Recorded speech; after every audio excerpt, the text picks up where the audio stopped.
everyone tends to look at our problem, the issue of diabetes, sort of through pretty well set kind of eyes. And we need people to look at it differently, because there is so much potential to make a difference, and I really hope that someone here today is able to assist us in one of the many challenges that we face. One of the things about diabetes that I think Josh touched on a bit is that there are really within our world 3 different types of diabetes. So there's type 1, there's type 2, and there's gestational diabetes. It's sort of much like the hipster and the whatever. They're very different tribes, okay? Well, let's put aside the gestational one, because that affects pregnant women, and it's got a whole range of particular things about it. And let's talk about the 2 main groups, which is type 1 and type 2. Now, in the items that we've put forward, in the discussions about what might we do, what sort of things, we looked at both those groups, and we've looked at different ways to address it.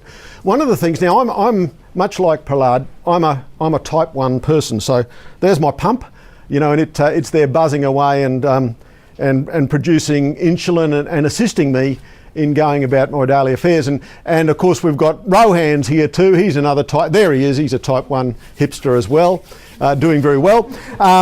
And we have, so when type 1 hits you, type 1 is an autoimmune thing. It appears out of nowhere. One day you're perfectly normal, next day you have to inject insulin into yourself or you're going to die. So that is an abrupt thing. It is a life-changing event, and if you don't live in a lucky society like ours, as Josh was saying, there's a very grim future ahead for you. But fortunately we are like this, and while research is working towards the solution, there's very little we can do that fundamentally goes to that problem. What people with type 1 want is a cure. And we keep on fighting for that, we keep on working towards that, but there's not much, I think, fundamentally we can do in this room, other than, I think, one point. One thing that I think is quite significant.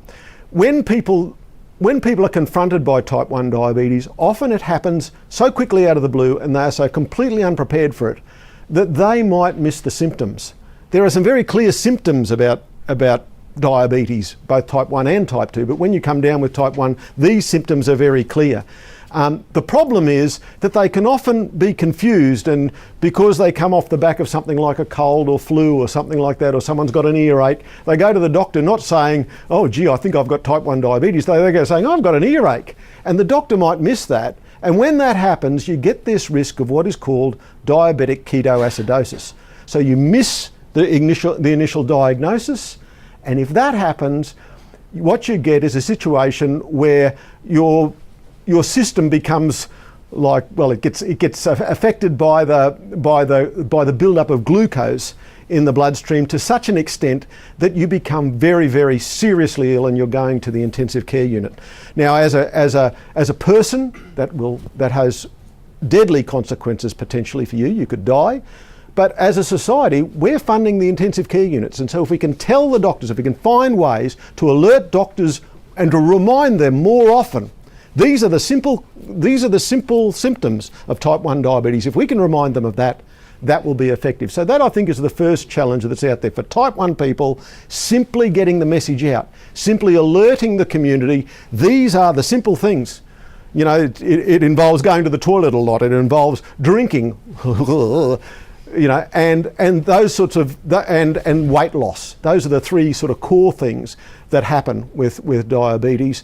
And they're so simple, but like I said, when they can be masked, when the family concerned has never even heard of diabetes and never considered it in their life, it is really quite a significant thing. So getting the message out, being able to alert doctors, and across the world, across the UK and in Australia, we have actually unfortunately seen increasing rates of diabetic ketoacidosis where people have missed the signs, and where we need to be more effective at educating the clinicians, and just ordinary folk in the street about what they need to do. So that's the first thing.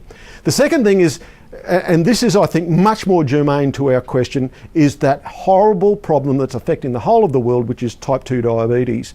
Type 2 diabetes is the one that everybody tends to characterise with the term diabetes, and so for ones who have the autoimmune type system, it's constantly irritating because people make assumptions about what's caused your diabetes.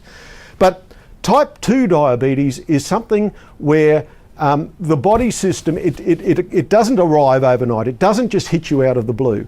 What happens is people get older, they put on more weight, they get a syndrome called insulin resistance, they get pre-diabetes, they get diabetes. And often because it's so sneaky, because it arrives in your system so undetected, and it arrives sort of under the radar like that, often people don't even know they've got it until they're losing their feeling in their feet. And that's because of the lack of circulation. And maybe it might only be a year later and they're going to surgery to have like an amputation. Now that is pretty severe, and for to be selfish as a part of the society that's supporting all this, the whole of our health systems, there is a massive cost associated with it. From having a normal person one day, over time, like maybe 10 or 15 years later, there is huge costs involved in this, and we don't want them to be affected. We want them to have a good life, and we want to be able to reach out and deal with that. Now in Queensland at the moment, there is 100,000 Queenslanders who have type 2 diabetes but don't know it. They've got it, but they don't know it.